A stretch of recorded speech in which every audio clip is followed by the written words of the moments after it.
주일 하나님께서 우리에게 주시는 말씀은 레위기 7장 30절로 34절까지의 말씀입니다. 레위기 7장 30절로 34절 말씀.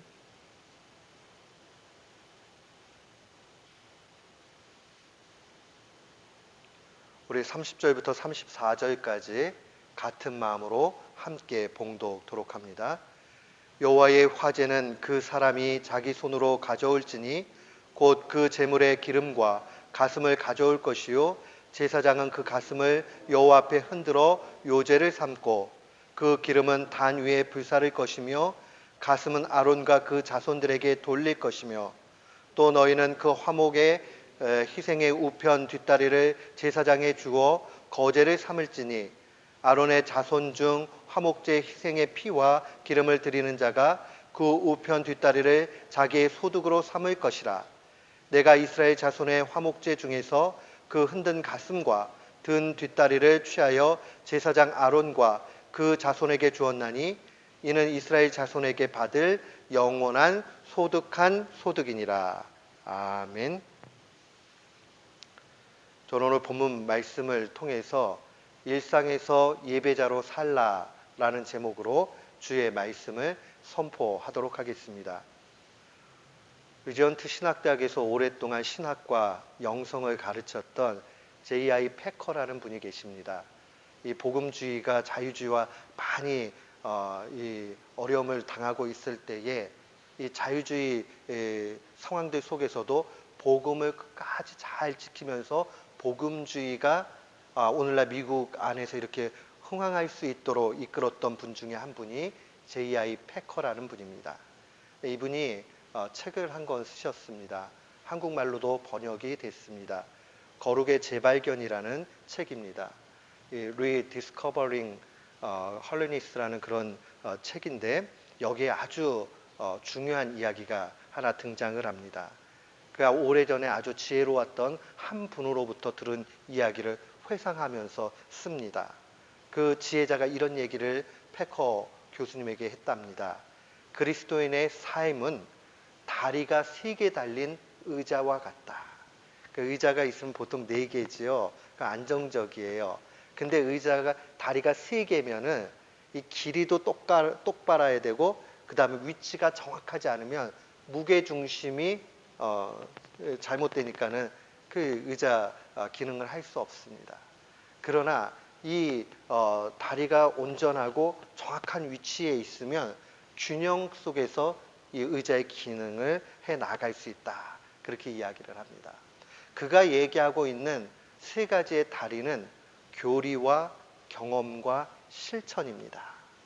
그가 이야기하고 있는 교리라는 것은 하나님의 말씀을 사랑하는 걸 통해서 이 말씀이 우리에게 알려주는 이 건전한 가르침을 이야기하는 겁니다.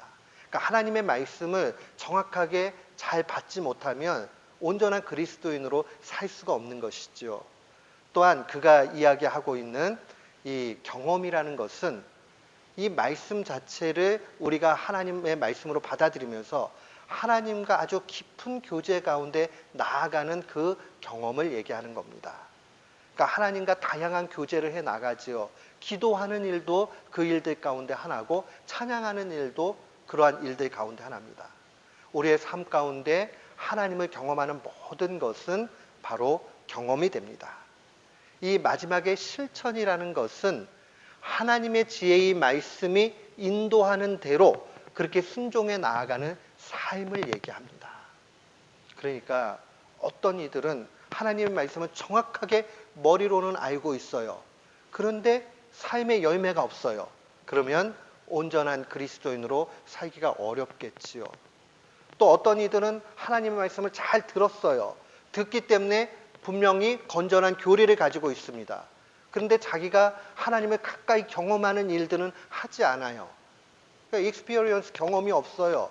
없게 되면 이 온전한 신앙인이 되기 어려운 것이죠.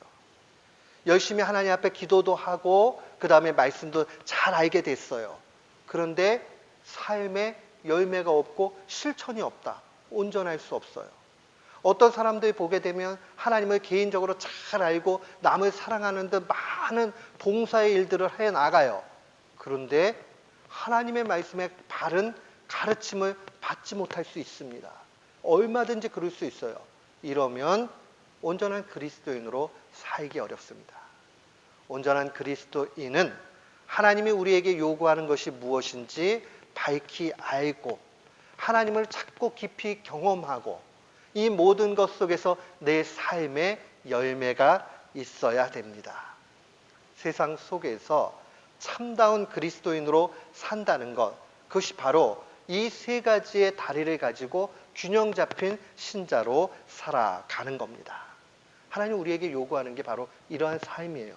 예배당, 교회 안에서만 거룩한 신자로 사는 것을 원하는 것이 아니라 참다운 교리와 또한 하나님을 가까이 하는 경험과 실천 가운데 일상 가운데 그리스도인으로 사는 것을 원합니다. 이 청교도주의자 가운데서 아서 덴트라는 분이 계십니다. 이분이 쓴 아주 유명한 글이 하나 있어요. 두꺼운 글이 아님에도 불구하고 수많은 사람들이 아주 열심히 읽었던 그러한 그 글이 하나 있습니다. 한국말로 번역을 하면 평범한 사람이 천국에 이르는 길이라는 그런 글이에요. The plain man's pathway to heaven 이라는 그런 책인데, 이게 천국으로 가는 그 길 가운데 아주 특별한 사람에게 주어진 게 아니라 평범한 모든 사람에게 주어지는 그러한 길이 무엇이냐, 이것에 대해서 J.I. 패커 교수가 해석한 것은, 그가 이야기하고 있는 평범한 사람은 일상의 사람이다. 그 일상의 사람은 하나님 때문에 솔직하고 정직하게 살아가는 사람이다. 그렇게 규정을 합니다. 정확한 말이에요. 사탄은 어떠죠? 거짓의 영이에요.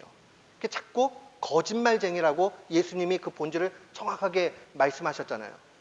이 사탄을 향해서 거짓말쟁이요, 참소하는 자라고 주님이 알려주셨잖아요. 그러니 하나님께 속해 있는 사람은 솔직하고 정직할 수밖에 없는 것이죠. 빛에 거하는 사람은 정직할 수밖에 없는 거예요.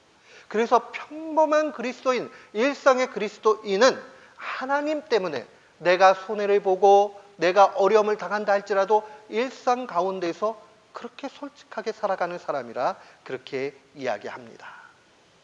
우리가 레위기서를 계속 하나님의 말씀으로 살펴보고 있습니다.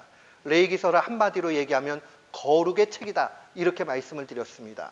하나님의 말씀이 우리에게 증거하고 있는 거룩이라는 개념은 다르다, 구별됐다, 이런 뜻을 가지고 있습니다. 우리가 살아가는 시간들 속에서 많은 시간은 세상 속에서 살아갑니다. 우리가 교회 안에서 살아가는 시간은 일주일 내내 다 합쳐도 그렇게 많지 않아요. 그거보다 훨씬 많은 시간을 우리는 일상의 삶 가운데 살아갑니다. 그 일상의 삶 가운데서 예수 믿는 사람으로 보통 사람과 다르게 사는 것, 그게 바로 거룩의 삶입니다. 하나님은 레위기서를 통해서 계속적으로 말씀하시기를 일상 속에서 어떻게 그리스도인으로 살아야 되는지 하는 것을 알려줍니다. 세속적인 유혹과 쾌락과 또 죄가 넘치는 세상, 이 세상 속에서 우리가 바로 살아야 되는 것, 그게 바로 거룩한 신자의 모습입니다. 그러면서 제일 먼저 주어진 것이 제사에 관한 제사법을 알려주죠. 제사라는 것은 오늘날의 예배입니다. 공적인 예배입니다. 이 공적인 예배가 나중에 뒤로 가게 되면 하나하나가 우리 일상과 밀접한 연결이 되어져 있다는 것을 보게 됩니다. 이런 의미에서 보면 우리가 레위기서를 묵상하고 바른 가르침을 받고 난 이후에 이것이 우리의 예배로 적용이 돼야 되고, 그 우리의 예배는 그냥 한 시간 드리는 예배, 이게 아니라 우리 일상으로 돌아가서 예배자로 온전히 살아내야 됩니다.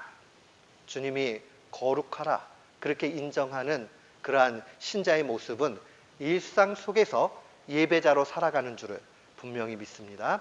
아멘. 그렇게 살아가는 것을 주님이 원하십니다. 오늘 레위기서 7장으로 오게 되면 특별히 11장부터 36장까지는 이 제사 가운데서 화목제, 이 화목제 규례에 대한 세부 지침이 기록되어져 있습니다. 그 내용 가운데서 오늘 특별히 30절과 34절의 말씀은 화목제를 우리가 어떻게 하나님 앞에 드리는 것인가 하는 것을 명확하게 보여주는 것뿐만 아니라 이것이 우리의 일상의 삶에는 일상의 예배자로 어떻게 살라는 것이냐 하는 게 이 안에 다 들어가 있습니다. 자, 우리가요 어떤 일들을 할 때는 그 상징적인 행동을 할 때가 있죠. 어떤 이들은 마음에 감동이 되면 찬양할 때 두 손을 높이 이렇게 들고 찬양하시는 분도 있고 한 손 드시는 분도 있고 가슴에 손을 얹고 기도하시는 분들도 있어요. 뭘 상징합니까? 하나님은 높으십니다. 높으신 하나님께 영광을 돌립니다. 내 마음을 만져주시는 하나님 너무 감사합니다. 그 상징이라는 게 다 있잖아요. 이 제사를 드리는 제사법 안에도 상징이 있는데 그 상징 안에는 분명히 우리의 삶과 연결되어져 있는 부분들이 있습니다. 오늘 30절의 시작은 이렇게 시작이 됩니다. 여호와의 화제라. 이 화제라는 말은 불로 드리는 제사를 얘기합니다. 불이 분명히 있어야 돼요. 우리 지난 주간에 전제라는 것은 포도주 같은 것을 음료를 붓는 형태로 했죠. 화제라는 것은 불로 태우는 것을 얘기합니다. 화목제는 불로 태워서 드리는 그러한 제사였습니다. 그래서 오늘 이 30절 말씀에 보면 여호와의 화제는 그 사람이 자기 손으로 가져올지니 곧 그 제물의 기름과 가슴을 가져올 것이요 제사장은 그 가슴을 여호와 앞에 흔들어 요제라는 말이 나오고 나중에 뒤에 32절에 보면 거제라는 말이 나옵니다. 이것은 제사 가운데서 제사를 드리는 방식을 얘기해요.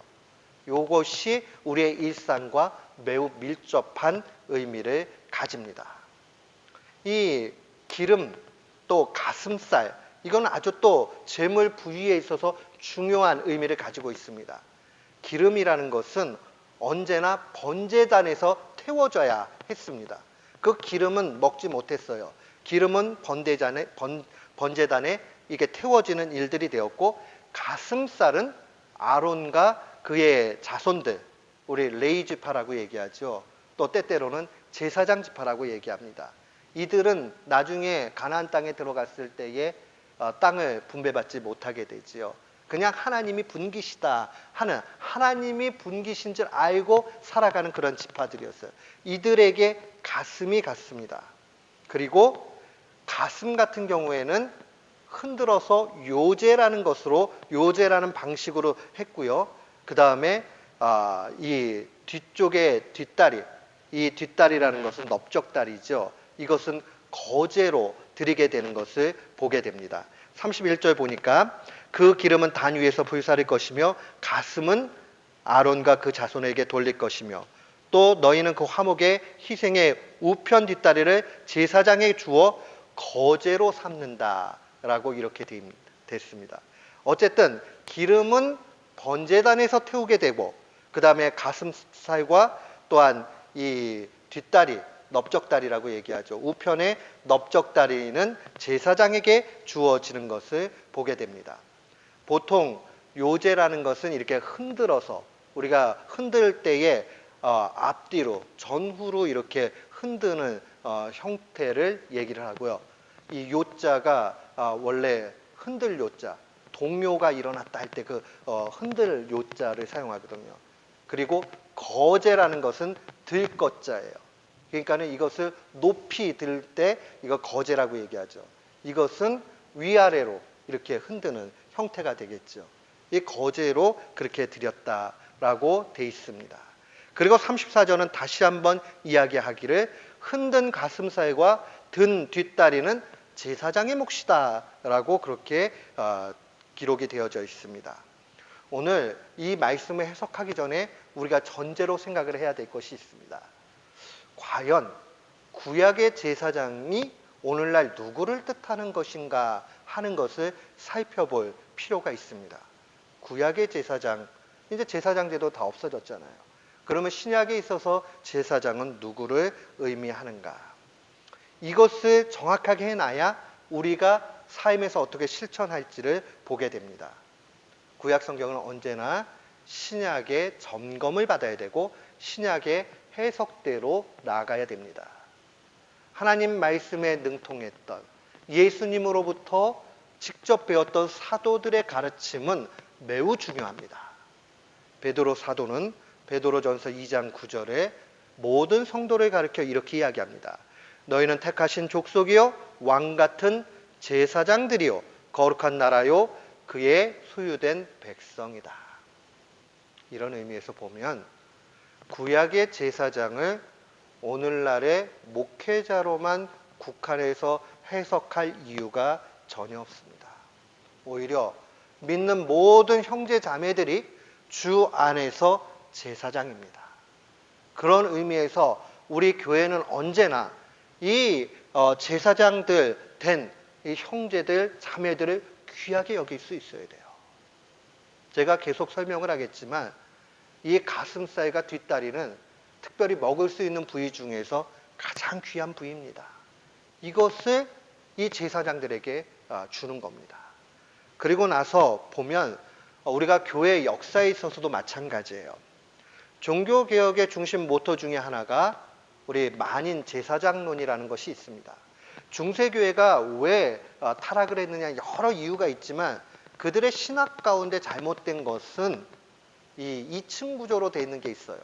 그게 뭐냐 하면 이 제사장 계급, 다른 말로 얘기하면 신부님이나 이런 분들 성직자라고 얘기하지요.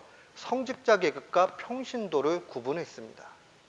오늘날에도 개신교에서 그냥 우리 편의상 목회자 외에 다른 분들을 평신도라는 표현을 사용을 하지만 엄밀한 의미에서 얘기하면 평신도라는 말은 개신교에 맞지 않는 말입니다.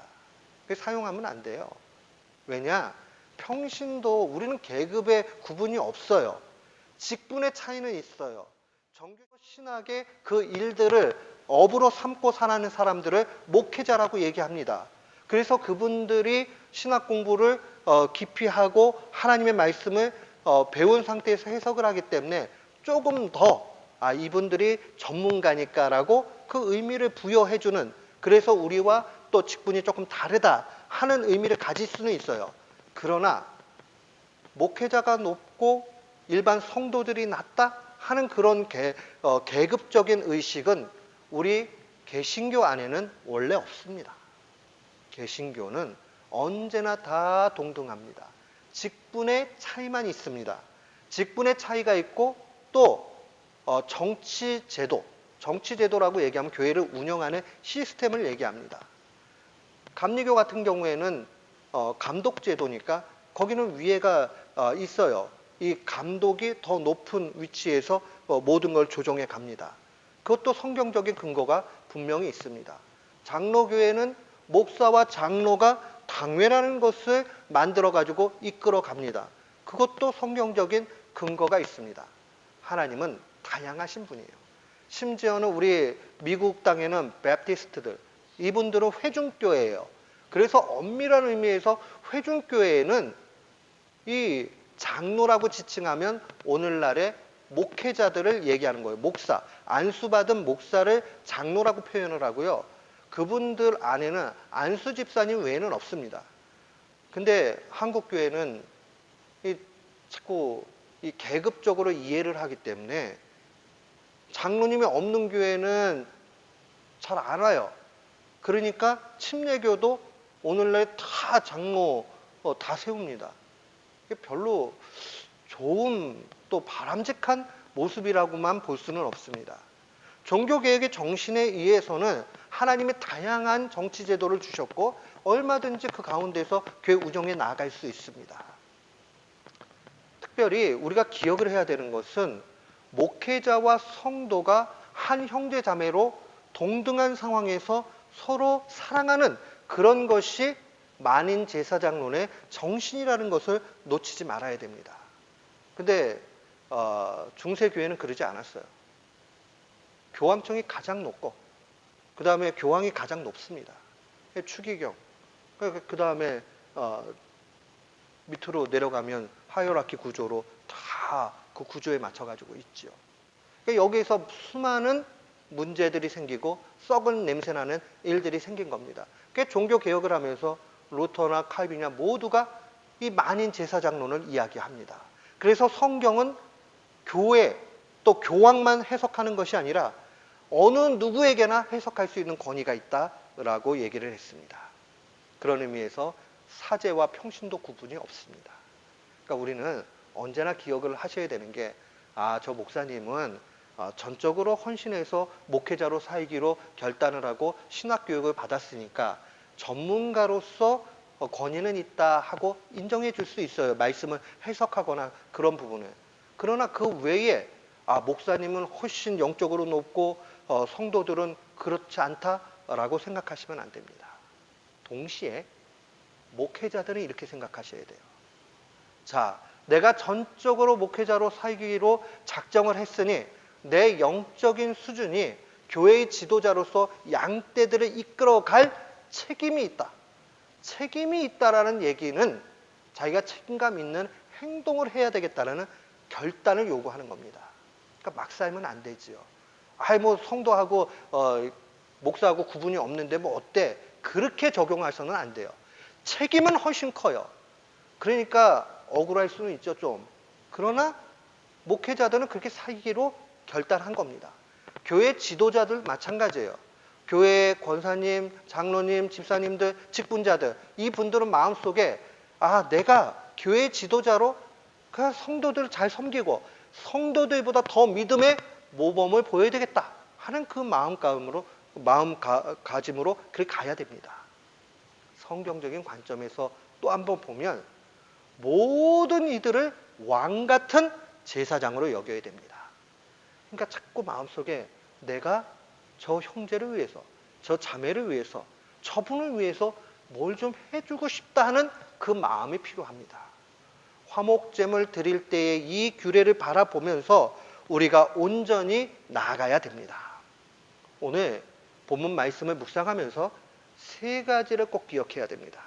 첫 번째는 하나님의 것은 가장 좋은 것으로 구별해야 됩니다. 아까 말씀 가운데 보니까 기름은 단 위에서 불사른다. 불사른 것은 향기로운 제물에 대해서 그 아로마 향이 하나님께 올라가는 거예요. 그죠? 하나님이 받아주시는 겁니다. 기름, 성경 속의 기름은 가장 좋은 것을 표현하는 말입니다. 실제 그 기름은 가장 좋은 것을 얘기합니다. 우리 저 땅이 기름져 이런 말 쓰잖아요. 우리나라 말하고 이 히브리 사람들 개념하고 아주 유사한 것들이 종종 성경을 읽다 보면 나타나요. 실제로 이 기름진 것, 이게 가장 좋은 것을 의미합니다. 우리는 언제나 생각을 해야 돼요. 내가 뭐 좀 좋은 거 생겼다. 그러면 하나님을 생각을 해야 돼요. 이 하나님 앞에 드려야 되겠구나 하는 그 마음을 가져야 됩니다. 레위기 7장 23절로 25절 보면 기름 먹지 말라고 얘기합니다. 만약 기름 먹게 되면 백성 중에서 끊어지게 된다. 이것은 뭐냐 하면 여호와의 총회, 다른 말로 이야기하면 이스라엘 전체 공동체 안에서 기름을 먹게 되면 떨어지게 된다는 거예요. 끊어지게 된다는 거예요. 왜요? 그 기름은 하나님 거기 때문에 그러하다라고 증거합니다. 그 기름은 어떤 것을 얘기하느냐? 레위기서 3장 14절로 16절 말씀 보면 이렇게 증거되어져 있어요. 곧 내장에 덮인 기름과 내장에 붙은 모든 기름과 두 콩팥과 그 위에 기름, 곧 허리 쪽에 있는 것과 간에 덮인 꺼풀을 콩팥과 함께 떼어낼 것이요 모든 기름은 여호와의 것이니라. 그러니까 하나님의 것을 특별히 가장 좋은 것으로 구분해내는 그 일들을 우리의 삶 가운데 언제나 해야 됩니다. 내가 소득이 더 많아졌다. 내가 누군가부터 좋은 거 받았다. 그때마다 기억해야 되는 것은 아이고 하나님이 이거 내게 참 이게 좋은 거 주셨으니 이거 하나님 앞에 영광이 돼야 되겠구나. 하나님 이거 가지고 뭘 원하실까 하고 자꾸 하나님께 드릴 것을 기쁨으로 여기면서 생각을 해야 됩니다. 또한 이 레위기서 7장에 보면 26절과 27절에 또 금하는 것이 하나 있어요. 피입니다. 피를 먹지 말라. 피를 먹으면 이 여호와의 총회에서 또 끊어진다라고 되어 있습니다. 왜요? 레위기서 17장 11절에 보면 육체의 생명은 피에 있기 때문에 그러하다. 이것을 문자적으로 지금 적용하라는 뜻은 아닙니다. 어떤 교파에서는 선지라고 얘기하죠. 이 핏덩이, 그거를 먹지 말라고 얘기를 합니다. 좋지 않다. 그러면 오늘날에 돼지고기는 먹어서는 안 돼요. 문자적으로 적용한다고 그러면. 왜냐하면 돼지도 부정한 동물이기 때문에. 실제로 어떤 교파에서는 먹지 않아요. 근데 우리가 그것을 문자적으로 지금 적용하는 것보다, 왜요? 베드로의 환상을 통해서 예수님께서 그 재해석해 주시잖아요. 거룩함과 또한 속된 것이 어떤 구분점이 있는지에 대해서 알려주시잖아요. 그러니까 이걸 문자적으로 지금 적용하기보다 더 적용해야 되는 것은 하나님의 것을 구별하는 훈련, 이것이 우리 삶 가운데 필요하다는 겁니다. 나에게 있는 거 도대체 가장 귀한 게 뭘까? 이 귀한 것을 하나님 앞에 돌리는 것, 이거 더 적극적으로 우리의 삶으로 얘기하면 삶의 우선순위를 하나님께 두는 겁니다. 그러니까 내가 시간이 24시간 주어져요. 그럼 제일 먼저 해야 되는 게 뭐냐 하면 내 할 일을 다 빼놓고 그 다음에 기도해야지. 기도 시간 없어요. 집에 가서 한번 해보세요. 집에 딱 이렇게 24시간 해놓고 표 만들어 놓고 말이에요. 그 다음에 내가 이거 요만큼 모두 해야 되고 잠도 자야 되고 밥도 만들어야 되고 직장도 해야 되고 다 빼놓고 나면요 기도할 시간이 없어요. 그런데요 기도 시간을 먼저 빼놓고 나머지를 하다 보면 희한하게도 그렇게 돼요. 종교개혁 열심히 했던 마르틴 루터가 뭐라고 얘기합니까? 나는 너무 바빠서 하루에 2시간 이상 기도하지 않고는 이 일을 감당할 수 없다. 그렇게 이야기합니다. 우리는 바빠서 기도 못할 때가 있다고 얘기하잖아요. 근데 진짜 영적인 거인들은 너무 바쁘기 때문에 기도하지 않을 수 없는 거죠. 우리 오늘 집에 가서 하루 24시간을 이게 표를 만들어 볼 때에 먼저 하나님 앞에 내가 뭘 드려야 될까? 11조 드려야 된다. 시간에 11조 하나님 앞에 드려야지요. 그렇죠? 그러면 우리가 하루에 24시간 중에 10분의 1, 그 10분의 1을 하나님 앞에 드릴 것을 생각해 봐야 되지 않겠어요? 그 시간만큼은 기도도 하고 말씀도 있고 연구도 하고 자꾸 그렇게 해나가는 삶의 그런 훈련들이 되어지게 되면 하나님께서 그 안에 귀중한 은혜를 베풀어 주십니다. 우리는 뭐 물질 가운데서 11조 드리는 걸로 11조 다 있다 생각한단 말이에요. 그것이 아니라 시간에 대해서도 그렇죠. 제가 잘 아는 어느 형제가 그런 얘기를 해요. 제가 어느 집회에 갔는데 거기서 한 강사님이 이렇게 말씀하셨대요. 왜 여러분들 물질의 11조는 드리면서 소득의 11조는 드리면서 인생의 11조는 안 드립니까? 그러시더래요. 그때 한 방 맞았다 생각을 하고 이 형제가 내 일생에 11조를 드려야 되겠다고 결단을 내렸어요. 결단을 내리고 나서 정말 유오바에서 메스터 다 마치고 나서 시카고 와서 직장생활 조금 한 다음에 그게 거룩한 부담이 돼가지고 그 다음에 중국에 가가지고 한 3년 정도 있다 왔어요. 제가 드리고 싶은 얘기는 오늘 갑자기 은혜 받아가지고 어디 가가지고 선교 가라 그 말씀이 아니라 우리가 지금 놓여져 있는 이 형편 속에서 우선순위를 하나님 앞에 두면서 우리 일생의 10의 1조, 우리 평균 요즘에 뭐 75세, 80세 그러면 그거의 10분의 1을 한번 좀 생각해 보세요. 그럼 7년이고 8년이고 이것 좀 하나님 앞에 드려야 되지 않을까? 특별히 구분해가지고 드려야 되지 않을까? 하나님 얼마나 기뻐하시겠어요? 그렇지 않아요? 우리가 나는 먹고 살기 힘든데요. 그 가운데서도 할 수 있어요. 먹고 살기 힘든 그 가운데서도 어떻게 하든지 간에 그 시간을 하나님 앞에 드리려고 힘써야 됩니다. 목사님 이민생활 뭔지 모르시는군요. 나 얼마나 힘든지 알아요? 알아요. 힘드시죠. 목사들보다 힘든 거 압니다. 그런데 그래도 하나님의 말씀이 우리에게 요구하시니 우리가 그렇게 나아가는 것. 그 실천이 있는 것, 그 하나님이 복 주시는 길 아니겠어요? 그러니 저 바로 가르칠 수밖에 없는 겁니다. 하나님 앞에 맡겨놓고 인생에 11조 드리는 우리 모두가 되기를 주의 이름으로 축원합니다. 아멘. 우리가 하나님의 것, 좋은 것 끄집어내는 일들이 쉽지 않지만 참 좋아요. 또한 두 번째로 기억을 해야 되는 것은 모든 것이 하나님의 것이라는 것을 놓치지 말아야 됩니다. 아까 가슴과 오른쪽 뒷다리, 요제와 거제로 드린다고 말씀드렸습니다. 가슴살을 요제, wave offering. 이건 뭐냐면은 아까도 얘기한 대로 이 앞뒤로 이렇게 흔드는 거예요. 앞뒤로 이렇게 흔들어가지고 하나님 앞에 드렸어요. 근데 거제라는 건 들것자라고 그랬잖아요. 이 위로 높이 들었다가 내린단 말이에요. 이거 뭐를 상징하는 거냐면 원래 모두 하나님의 것인데 하나님 앞으로 드린 것을 다시 우리에게 돌리셨다. 우리가 하나님 앞에 올려드린 것을 하나님이 다시 우리에게 내리셨다. 그런 의미를 가지고 있어요.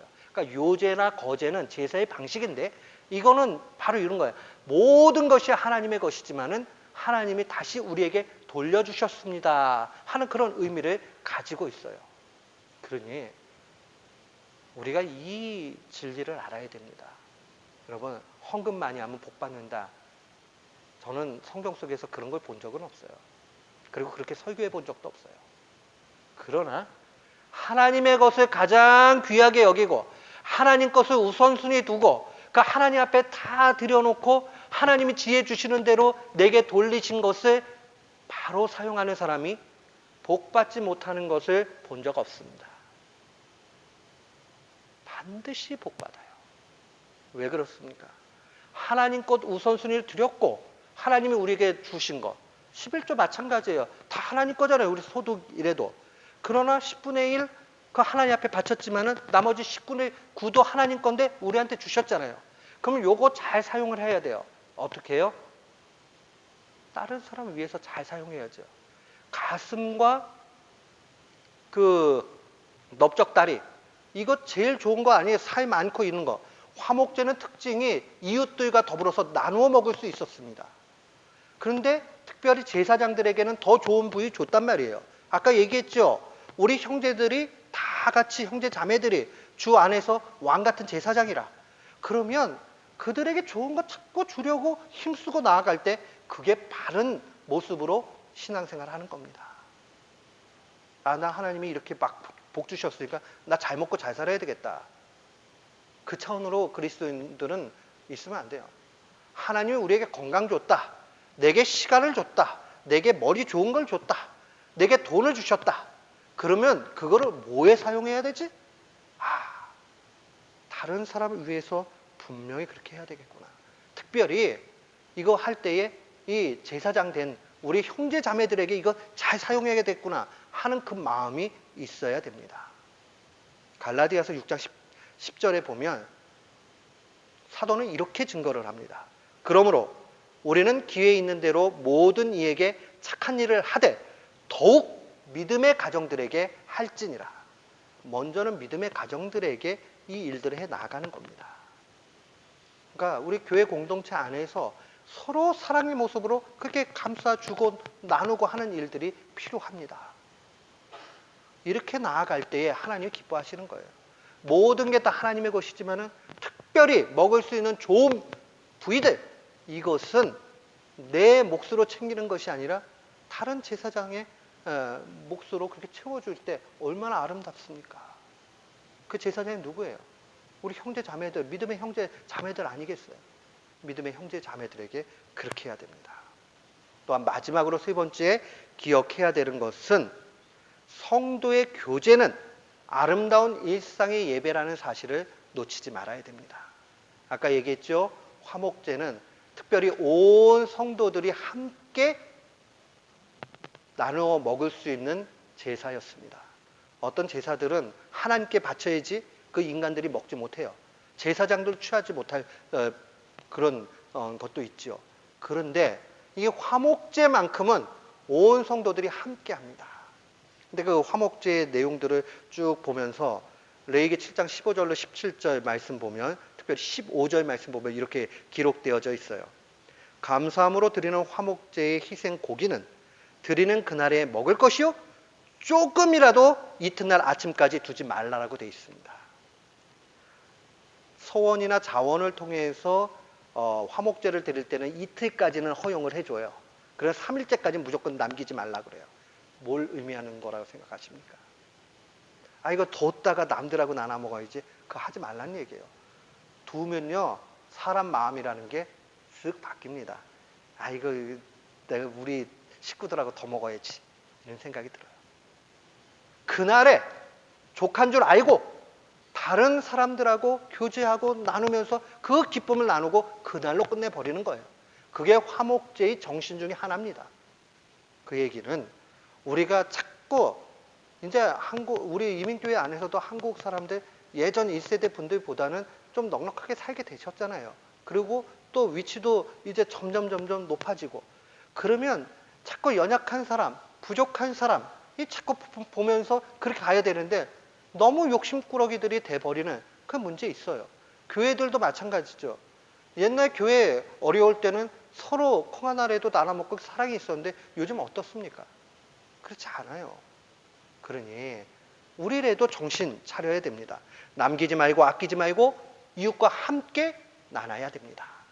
이게 바로 일상에서 예배자로 살아가는 사람의 모습입니다. 하나님의 것 제일 귀한 것으로 우선순위 두세요. 그리고 우리가 믿음의 형제들에게 먼저 잘하세요. 그리고 다른 이웃들과 더불어서 아낌없이 우리 가지고 있는 건 나누세요. 한번 해보세요. 하나님이 이 가운데 어떻게 은혜를 베풀어 주실지 저는 확신합니다. 하나님 앞에 기쁨 가운데 퍼주고 또 남들을 세워주고 하는 것 통해서 손해볼 사람 아무도 없게 된다는 것. 이 신비를 우리의 마음에 간직하면서 일상의 예배자로 승리하는 귀한 교우들 되시기를 주님의 이름으로 축원합니다. 아멘.